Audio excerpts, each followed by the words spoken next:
media coverage and access to media has not been great because not everyone can afford media, and media in terms of newsrooms, there's a lot of shrinkages.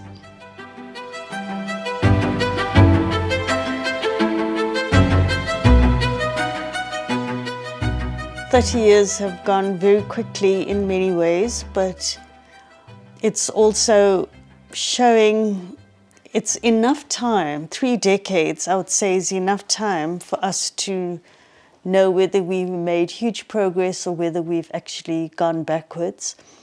In my pessimistic opinion, there's been a lot of backsliding in South Africa in terms of development, progress, service delivery, corruption. There's been a lot of complacency with the ruling party and how I find it's treated people in South Africa with a lot of arrogance, thinking it will always be there because it's the Liberation Party.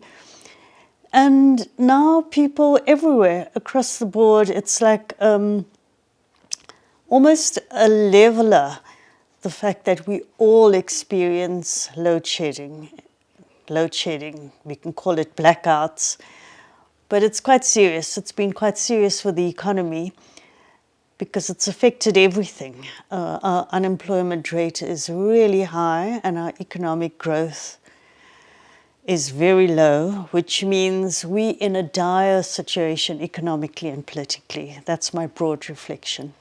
Media coverage has been basically very good in terms of highlighting the problems that I've just outlined.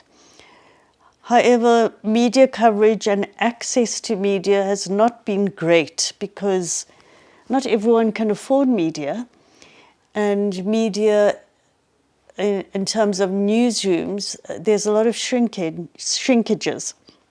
So we've had a lot of retrenchments.